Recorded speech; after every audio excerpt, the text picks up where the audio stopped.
네, 저희 프로그램을 통해서 다양한 서울시의 정책, 정보, 시종 내용을 전해드리고 있는데요. 이런 시의 정책들이 잘 펼쳐지고 있는지, 시민들을 위해서 운영이 되고 있는지, 천만 시민의 권익을 보호하는 곳, 서울시 의회이지요. 오늘은 서울시 의회 박래학 의장 모시고 서울시 의회 활동 내용, 또 시민들에게 다가서기 위한 노력들 이 얘기를 하도록 하겠습니다. 어서 오십시오, 의장님. 네, 반갑습니다. 네. 자, 서울시 의회에 대해서 많은 분들이 알고 계시고 또 많은 일들을 하고 계신데 의장님께서 오셨으니까 직접 좀 서울시 의회 또 하고 있는 일 소개 좀 해주시겠습니까? 예, 서울시 의회라는 것은 우리 천만 시민을 위해서 봉사하고 우리 시민의 눈높이에 맞춰서 우리 시민이 과연 집행부가 제대로 하고 있는지 감시와 견제를 하는 곳입니다. 또한 조례 개정을 통해서 우리 시민들의 보탬이 되고자 하는 부분에 열심히 일하면서 우리 시의원 104명은 우리 같이 마음으로 공동체 의식을 갖고 시민들의 눈높이에 맞춰서 열심히 일하고 있습니다. 네. 서울시의 뭐 예산만 해도 굉장히 크죠. 이런 부분들을 제대로 정말 한 푼까지 잘 쓰이고 있는가, 효율적으로 쓰이는가, 예산부터 해서 서울시 공무원들이 하는 일을 돕기도 하고 감시도 하시고 제9대 서울시 의회가 출범한 지 이제 1년하고 한 3개월 지났네요. 7월 출범이시니까. 그렇죠. 이제 한 1년 동안 대단히 바쁘셨을 텐데 의장으로 활동하신 소감은 어떠셨습니까? 제가 의장 하면서요. 우리 또 슬로건도 만들고 333 정책, 바꾸고 지키고 뛰겠습니다. 이런 슬로건을 만들고 333 정책을 만들고 또 거기 더 나아가서 우리가 좀 개혁을 위해서 개혁특별위원회까지 구성해서 우리의 또 조례 재개정 14개 건을 갖다가 통과를 시켰고 또 건의안도 한 7건을 우리 개혁적인 부분에 좀 해서 열심히 일해왔습니다. 네. 자세하게 내용들은 이제 살펴보겠지만 9대 서울시 의회가 출범하고 조례 발의와 가결 건수가 이전보다 늘었다고 들었습니다. 물론 뭐 양으로만 건수로만 다 얘기할 수는 없겠습니다만 일단 발의 건수나 조례 제정 건수가 늘었다는 건 그만큼 뭐 열심히 활동을 하셨다. 1년여 동안 이렇게 평가를 할 수가 있겠네요. 예, 그렇죠. 우리가 이 조례 발의 건수가요. 실질적으로 이 7대보다는 한 7배가 늘었고요. 7배. 그러니까 8대 대비해서는 한 2.5배 정도 늘었습니다. 또 우리 그 의원들이 발의 건수도 한 4% 정도가 됩니다. 예전에 한 5% 정도 되던 것이 의원들 발의 건수가 그만큼 많다는 것은 시민들에 대해서 그만큼 접근을 하고 있다고 입증이 되는 거죠. 9대 의회 보니까 1호 조례는 소상공인 지원에 관한 조례입니다. 이게 이제 서울시 의회가 무엇을 중심에 두고 있는가 이걸 좀 알 수 있는 그런 얘기겠는데 그만큼 이제 소상공인들 경제 상황이 어렵잖아요. 그런데 좀 방점이 있었다 이렇게 평가해 볼 수 있겠네요. 우리 소상공인 조례도 이제 최초로 우리가 이 9대 들어와서 실제 지금은 이제 대기업들이 골목 상권까지 다 침투를 하고 있는 실정입니다. 그래서 우리 소상공인에 대한 그 지원 조례를 만들어서 상공인들이 또 삶을 영위할 수 있게끔 서울시에서는 그만큼 또 시민들의 다가가는 정책을 펴나가면서 일을 하고 있는 것이 현실입니다. 앞서 박래학 의장께서 서울시 9대 의회 그 슬로건을 얘기를 하셨습니다. 바꾸고 지키고 뛰겠습니다. 그 의미가 있는데 첫 번째 이제 바꾸고라는 의미가 그동안에 혹이라도 잘못된 관행이 있으면 먼저 시의회 의원들이 철저하게 먼저 개혁을 하고 청렴하게 가겠다 이런 말씀이신데 그래서 보면 앞서 특별위원회도 만드셨고요. 그 부분과 관련된 얘기 좀 해주시죠. 그러니까 우리가 이제 개혁과 관련돼서 이제 바꾼다는 거는 특권, 관행, 제도 이런 걸 바꾼다는 거거든요. 그래서 우리 서울시 의회가 뭔가를 바꾸려면 개혁을 해야 됩니다. 그래서 개혁특별위원회를 만들어서 우리가 여러 과제들 한 20개 과제를 만들어서 그동안 과거에 잘못된 것들을 싹 이렇게 바꾼다는 그런 뜻이거든요. 그래서 개혁위원회에서 철저히 분석해서 많은 일을 해왔습니다. 그 서울시 의원들의 무노동 무임금 관련된 조례라는 건 뭘 의미하는 겁니까? 그렇죠. 예. 무노동 무임금 원칙이라는 거는요. 네. 구금이 되거나 그런 네. 친구들에 대해서는 과감하게 급여를 지급하지 않는 거. 지금 이렇게 국회에서 보면 그 상위법입니다. 예. 국회의원들이 감옥에 이렇게 들어간다든가 구금이 된다든가 이런 네. 상태에서 혹은 뭐 의정 활동을 할 수 없는 그런 상황이 상태인데도 있을 때. 결제를 받는다든가 이건 있을 수가 없지 않냐. 네. 그래서 무노동 무임금 원칙에 의해서 우리 조례를 예. 개정해서 그런 분에게는 급여를 지급하지 않겠다 한 사례를 남겨놓았습니다. 네, 이것도 구대의회에서 그렇죠. 개정을 하신 거죠. 예. 네, 그렇군요. 예. 자, 여러 가지 그 서울시 의회에서 의결하고 고민하는 것들은 이제 즉각적으로 서울 시민들과 연관이 되는 거 아니겠습니까? 바로 그렇죠. 예, 그러니까 이제 시민들도 생활 속에서 관심 가지실 내용들이 많은데요. 안전 얘기는 뭐 아무리 강조해도 지나치지 않을 만큼 중요하고 또 우리가 뭐 세월호 사건이라든지 판교 이 송풍구 사건 이후에도 안전사고가 계속 나요. 얼마 전에 그 여의도 세계 불꽃축제 할 때도 또 인부가 또 사망하시는 사고도 있었고요. 안타까운 부분이 있는데 안전 부분에 대한 조례 개정도 있었습니다. 그 내용 소개해 주세요.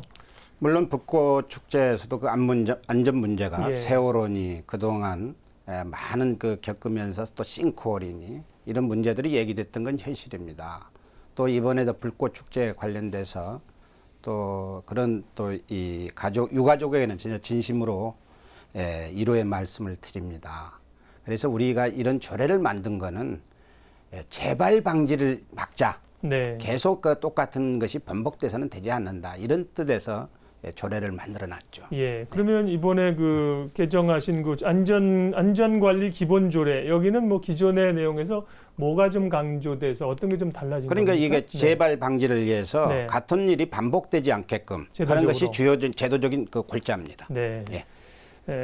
안전사고 조사 및 재발 방지에 관한 조례안을 이제 근거들을 만드시고 우리가 이제 사실은 사고에서 배워야죠. 똑같은 그렇죠. 사고가 없어야 되는데 늘 이제 불안한 사고들이 동일하게 이어지는 게 문제이고요. 이 환경 문제도 굉장히 중요한데 우리 서울 시민들을 위한 물론 내부에서의 어떤 환경, 교통 이런 것들도 신경을 쓰시고 있는 건 당연한 거고 국제적인 협력을 위해서도 몽골하고 협력을 하셔요. 지난 5일부터 10일까지 몽골 울란바토 다녀오셨다면서요. 그럼요. 울란바토에 간 이유는요. 우리가 지금 황사로 인해서 미세먼지로 인해서 우리한테 엄청난 피해를 주고 있습니다. 그 원인을 찾아보니까 몽골입니다. 그게 중국에 그렇죠. 몽골에서 이 황사 현상이 날아가면서 중국으로 모래는 떨어뜨리고 또 그 미세먼지는 한국까지 날아오는 겁니다. 그래서 진원지 그 발원지를 찾아갔습니다. 우리가 서울시의원 우리 10명하고 또 저 의장하고 포함해서 가서 현장에 가서 푸른 아시아라는 그런 단체가 있더라고요. 그 협조를 받아서 현장에 가서 나무도 심어보고 했더니 우리가 한 60그루 이상 심고 왔죠. 그래서 물 같은 거 그런 것이 참 중요하겠더라고요. 여쭤보니까 한 5년간을 관리를 해야 되는 물을 누가 계속 줘야 되잖아요. 그 지역 주민들하고 지역 주민들이 이게 나무 심는다는 그 개념이 없습니다. 나무를 심으면 푸르게 되고 그 농토는 이 지역 주민에게 돌려준다.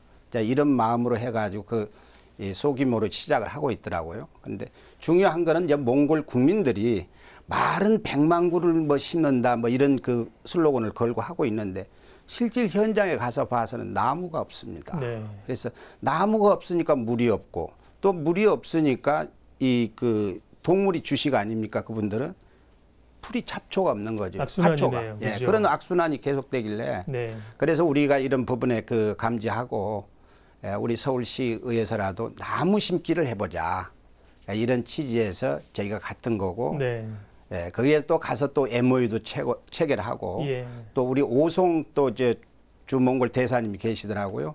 또 조언을 해주고 또 해서 또 거기에 가서 현장에 가서 그런 일을 하는데 좀 앞으로 우리 서울시도 같이 가야 되지 않냐. 몽골이 사마가 되는 거에 대해서는 결론은 또 우리한테 그게 미세먼지가 오기 때문에 그걸 막기 위해서는 우리가 가야 된다.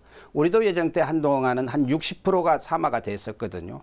그래도 나무를 심고 우리 국민들은 끈기 있게 해서 온 그 푸른 강산을 만들어 놓은 게 현실입니다. 그래서 몽골도 그런 그 정신을 받아들이면 가능하지 않겠는가. 과거에 한 40% 정도 사막이 현재는 78%가 사마가 됐다는 겁니다. 아주 심각한 겁니다. 그렇군요.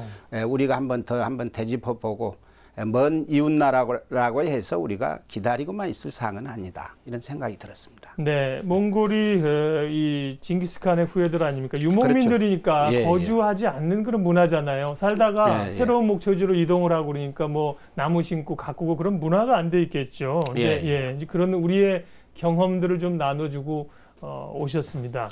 울란바토르시에서 또 뭐 최고 훈장도 받으셨다면서 이번에 가셔서. 그래서 저희가 이제 그런 몽골 대사님의 우리 오송 대사님 그 양반 그 조언도 잘 듣고 그렇게 진행을 했더니 그쪽에서 큰 그런 또 훈장까지 주셔가지고 아주 과분한 대접을 받았습니다. 지금도 이제 잘 하셨던 거고 앞으로도 서로 좀 잘 해주십사 하는 그런 앞으로 사실 기대도 있는 우리가 거죠. 이제 그렇게 되게 되면 나무를 심고 그러게 되면 그 사람들 또 일자리가 창출이 되지 않습니까? 또 그 지역 경제에도 도움이 될 것 같고 결론은 또 우리한테도 도움이 되고 그래서 몽골이 중요한 거는 제가 느꼈던 부분이요.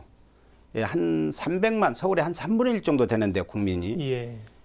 우리 한국 언어를 3분의 1 정도, 한 30만 정도가 한국어를 능수능란하게 하고 있습니다. 이런 국가가 어디가 있습니까? 그래서 이런 건 좋은 그런 계기로 해서 언어가 소통이 된다는 대화가 되는 거 아닙니까? 그걸 계기로 해서 서로 경제, 사회, 문화 이런 부분들을 펼쳐나가면은 좋은 이웃이 되지 않냐 생각이 됩니다. 그리고 이제 몽골인들이 다른 나라에 오신 분들 가운데 한국에 와 있는 분들이 굉장히 많습니다. 많습니다. 그래서 이제 상호 협력이 되고 그분들 상당수는 이제 서울과 수도권에 또 와 계시지 않겠습니까? 그래서 이제 몽골하고는 그러면 지금 가서 사막에 나무 심고 이런 거하고 앞으로도 이제 협력 분야가 점차 좀 더 확대가 되겠네요. 당연히 이제 이런 부분을 이제 교류를 가짐으로써 우리가 MOU도 맺고 서로 대화를 하고 또 서울시하고도 이미 이 서울과 울란바토르 시와 이 자매기를 맺어서 서로 이렇게 양 그 나라가 서로 왔다 갔다 하면서 교류를 하고 있습니다.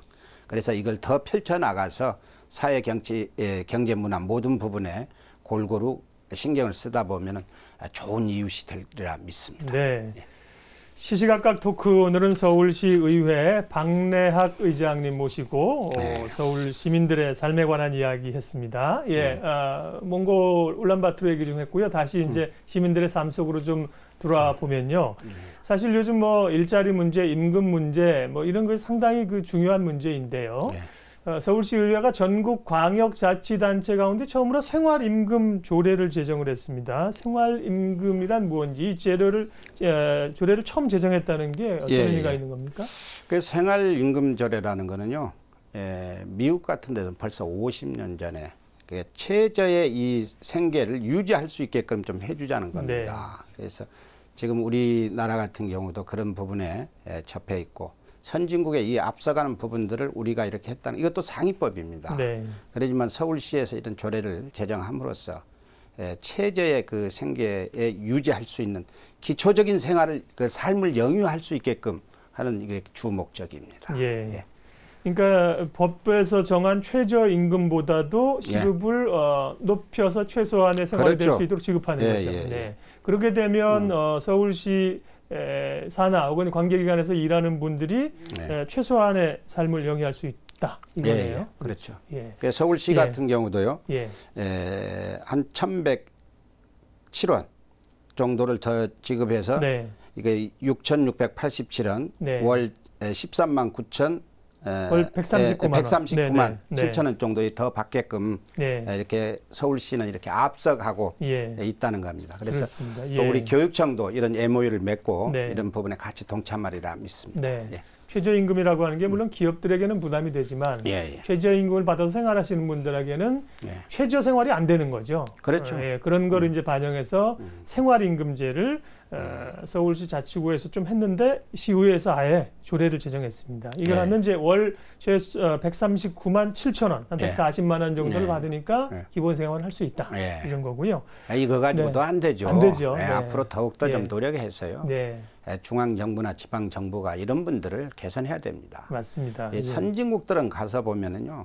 3D 업종에서 일하시는 분들이 임금을 최고 많이 받습니다. 근데 우리는 앉아 계신 분들이 더 많이 받고 있거든요. 이게 선진국과 우리와의 차이점이다. 우리도 그런 부분이 공유할 수 있게끔 같이들 노력해야 된다 생각이 됩니다.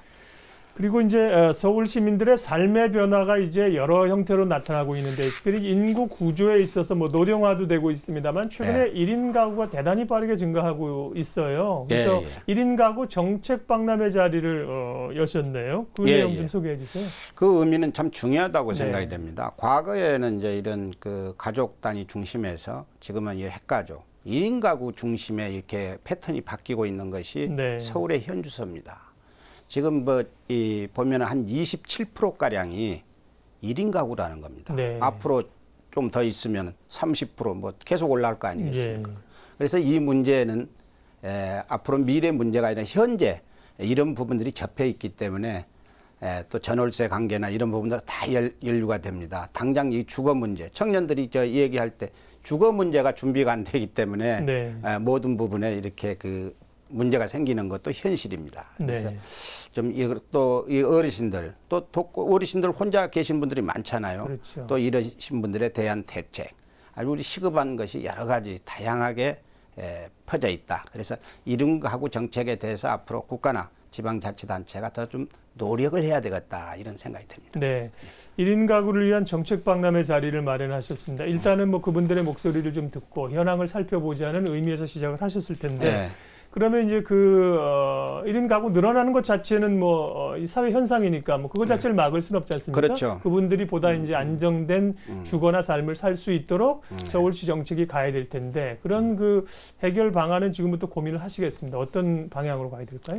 그러니까 제일 중요한 거는 제가 보니까 주거 문제가 대두되더라고요. 그래서 이런 부분도 지금 과거에 이제 우리가 이 소규모 그러니까 주택을 이제 많이 지어야 된다는 것이 현실입니다. 그래서 그런 정책도 이제 정부나 이런 부분들이 지방자치가 앞장서 나가야 되겠다.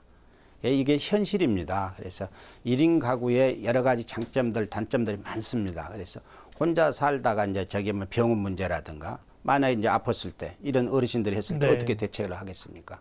이런 걸 또 이제 국가가 정부가 이제 책임지는 시대가 와 있다는 겁니다. 그 의회에서도 이제 1인 가구 관련 조례안을 발의를 하셨군요. 우리가 1인 가구 조례도 한 5차례에 대해서 여기가 조례를 만든 적이 있습니다. 그렇군요. 또 이제 서울시 정책에 그런 것들이 반영이 돼서 의회와 정책이 함께 좀 가면 실효를 얻을 수 있겠고요. 서울시의회 박래학 의장님 만나 뵙고 있는데 박래학 의장께서는 또 전국 시도의회 의장협의회 회장으로 선출되셔서 지금 활동을 하고 계세요. 늦었지만 축하드리고요. 뭐 서울시도 그런데 일이 훨씬 더 많아지겠습니다. 여기는 이제 함께 그런 시도의회에서 모여서 여러 가지를 고민하시는 자리인가 보죠? 당연히 그렇습니다. 전국 시도 이제 연합회는 17개 이제 시도 이제 이 연합회로 구성되어 있고요. 제가 또 임무를 또 맡은 바에는 뭔가를 또 실현을 해서 우리 지방자치 발전을 위해서는 노력을 해야 되겠다. 물론 서울시 의장이지만 전국적으로 또 이런 부분들이 지방 의원들의 애로사항은 다 공통점이 많습니다. 그래서 그렇겠죠. 같은 공유하면서 또 우리 794명 광역 의원들이 누릴 수 있는 부분도 찾아내야 되겠다. 이런 취지로 열심히 뛰고 있습니다. 하실 일이 많네요, 역할이. 왜냐하면 최근에 이제 뭐 중앙 정부도 여러 가지 아젠다가 있습니다만은 그 부분에 뭐 상당한 부분들 재정적 분야를 지방자치단체가 뭐 사전에 충분한 협의 없이 떠맡는 경우가 많지 않습니까? 그렇죠. 그런 데 대한 목소리가 높으시죠. 지금 그러니까 우리가 영유아 보육 문제, 또 우리 김문수 교육위원장이 지금 2주째 지금 1인 시위를 하고 있습니다. 이거 참 보통 문제가 아닙니다. 국회 앞에서 1인 시위 하시더라고요. 그러면 이게 왜 이제 이런 현상이 일어나냐면 공약은 이제 대통령께서 하시고 중앙정부에서 하시고 그 예산은 지방정부로 떠넘기니까 우리가 무상급식으로 인해 가지고 그만큼 또 이 예산이 충족이 됐는데 갑자기 또 그것까지 다 떠넘기니까 지방에는 예산이 없는 재정입니다. 또 이 재정 부분도 제가 이 점검을 해보니까요. 우리나라는 2대8입니다. 재정이. 중앙정부가 8이라는 말씀인가요? 그럼요. 중앙정부가 8R이고 지방정부가 2R인데 여기다 그런 덩어리를 더 얹혀주니까 지방정부는 숨쉬기 어렵죠. 중요한 거는 이런 거를 전 세계적으로 봐보니까 2대 8로 돼 있는 재정이 돼 있는 나라는 대한민국밖에 없습니다. 네. 유럽 쪽에는 6대 4입니다. 6알이 지방자치, 중앙정부가 4알을 가지고 이게 재정을 하고 있고, 제가 이제 국제 그 컨퍼런스를 통해서 그런 부분 재정 부분도 카르펜이란 그 독일 학자에게 여쭤봤어요. 그랬더니 재정이라는 거는 지방정부와 중앙정부가 골고루 예산이 편성이 됐을 때 그 재정은 순탄하게 돌아갈 수 있다. 이런 그 결론도 얻은 바가 있습니다. 그렇군요. 그래서 아마 이런 부분들은 좀 중앙정부가 지방정부에 내리고, 또 지방정부는 자주권을 갖고 예산이 주어지면 지역 주민과 호흡하면 지방자치니까 공청회도 하고 토론회도 하고, 또 그 작품이 완성이 됐으면 완성이 됐다는 또 보고도 하고 해서 지방자치가 발전이 돼야 된다. 그래서 재정 문제는 이건 심각한 단계라고 보시면 되겠습니다. 네. 지금 말씀해 주신 것이 이제 우리 지방자치의 어떻게 보면 현 주소라고 볼 수 있지 않겠습니까? 재정적인 분야는 그렇고요. 올해로 지방의회가 부활한 지 24년이 됐는데 재정적인 걸 포함해서 지방자치의 현 주소, 재정 얘기 좀 하셨고요. 2대 8의 아주 왜곡된 구조를 가지고 있고, 그 밖에 우리 지방자치의 현 주소, 그리고 지방자치가 더 발전하기 위해서는 어떤 과제가 해결돼야 된다고 보십니까? 저는 이제 지방자치 중요한 거는 첫 번째는요, 우리의 그 정책 보좌관입니다. 국회는 이제 9명의 이렇게 보좌관이 있죠. 인턴까지 해서요. 근데 우리 지방에는, 광역에는 단 1명도 없습니다. 이것도 세계적인 현상입니다. 저는 어느 나라를 가봐도 정책 보좌관 하나, 광역의회가 없는 나라는 대한민국입니다. 조금 전에 그 LA 같은 데도 6명씩 있습니다. 그러니까 이거 문제점이 있죠. 그래서 우리가 그거를 무슨 비서를 두자는 게 아니고, 중요한 거는 우리 정책을 펴나가는데 우리 서울시 예산이 무려 36조 7천 정도 됩니다. 엄청나지 않습니까? 이런 예산 과거에 뭐 우리가 91년도에 할 때보다는 예산이 따따블로 늘어난 겁니다. 그러면 세세 목목만 해도 그게 3천 건이 넘습니다. 그걸 뭔 재주로 한 사람이 다 하겠습니까? 누구 비서라도 시켜서, 보좌관이라도 시켜서 좀 이걸 좀 정리를 하게끔 하면서 또 집행부를 향해서 질의 답변도 할 수 있는데, 이런 제도적인 장치가 전혀 없기 때문에 본인이 밤새 가면서 공부하고 해서 본인이 다 이렇게 워드 쳐서 본인이 다 해야 됩니다. 이거는 너무 좀 과하다. 그래서 이 정책 보좌관 문제는 꼭 해결을 해주는 것이 맞고, 또 정책 보좌관 더 얘기 드리겠지만은 정책 보좌관 문제는 벌써 안행이 안전 그 행정부에서 이미 통과가 돼가지고 법사위에까지 와 있습니다. 아까 시민들은 이제 해결된 문제인 줄 알았는데 아직까지 최종적으로 이제 안 됐군요. 법사위에서 이제 본회의 상정을 해야 되는데 지금 법사위에 잠자고 있습니다. 이거를 좀 금년 안에는 어떤 형태로든지 해서 단 한 명이라도 좀 우리가 이 정책을 도와줄 수 있는 그런 인력이 필요하겠다 이 생각이 됩니다. 그리고 이 사무처 인사권 독립입니다. 조금 전에 또 얘기했더니 우리가 정책을 펴나가는데 사무처 인사권은 이 단체장이 가지고 있는 겁니다. 그러면 여기에 근무하는 사람들이 저쪽 눈치만 볼 수밖에 없잖아요. 그러니까 의회 사무처, 의회 사무처. 그렇죠. 의회 사무처를 얘기되는 겁니다. 우리가 한 330명이 되는데요. 그 인원에 대해서는 의장에게 좀 임을 해달라는 겁니다. 인사권을. 그래야 이 직원들이 자기들 이 신의를 가지고 의원을 돕고 또 집행부를 감시와 견제를 할 수 있는 우리는 기구이기 때문에 그걸 철저히 할 수 있는데, 모든 거는 저쪽에서 인사권을 쥐고 있으니 이쪽에서는 할 수 있는 역할이 없다. 눈치만 보고 또 뭐든 또 저기 정보나 이런 부분이 다 새나갈 수밖에 없죠. 그래서 감시 견제 도움이 안 된다. 또 이런 말씀을 드리고 싶고, 또 하나는 또 뭡니까? 우리가 인사청문회 또 이런 부분도 지금 법제화돼야 된다. 지금은 이제 우리 박원순 시장하고 이렇게 협약을 통해서 하기로 하셨다고 들었는데, 그러니까 박원순 시장하고 하는 것이 이게 또 상위법에 걸려 있습니다. 하더라도 문제가 있습니다. 그래서 우리가 이 진짜 신빙성 있게 이 하나를 직원을 쓰더라도 제대로 쓸 수 있게끔 좀 더 좀 그 검증해서 우리 서울 시민에게 보탬이 되는 사람이 들어와야 되잖아요. 그런 부분에서 좀 미흡하다는 것을 말씀드립니다. 알겠습니다. 예. 시간이 뭐 또 다 됐습니까? 딸려서요. 뭐 1000만 시민의 삶을 얘기하고 이 연간 36조 원, 104분이 의정 활동을 하니까 사실 내용들이 꽤 많아서 뭐 오늘은 또 시간이 제한이 돼 있어서 마지막으로 이제 서울시 또 의회 의장으로서의 남은 임기, 시도의회 또 의장 협의회장도 겸하고 계시잖아요. 앞으로의 계획 짧게만 좀 얘기해 주세요. 저는 그렇습니다. 우리 서울 시민의 의장이면은 서울시의원이라 하면은 시민의 눈높이에 맞춰서 그 양반들이 뭘 원하는가 시대 정신에 맞춰서 우리 시의원으로서 서울시 의장으로서 그분들과 함께 서울시 행정을 펴나가도록 하고 감시와 견제를 더 철저히 해야 된다. 더 나아가서 본인은 전국도 연합회 회장으로서 우리 전국 794명의 삶의 질 향상을 위해서 열심히 뛰겠다는 말씀을 드리겠습니다. 예, 잘 알겠습니다. 오늘 시시각각 토크는 서울시의회 박래학 의장님 함께 했고요. 인사드리면서 저희 1부 마치고 2부에서 뵙도록 하겠습니다. 오늘 시간 내주셔서 고맙습니다. 네, 감사합니다.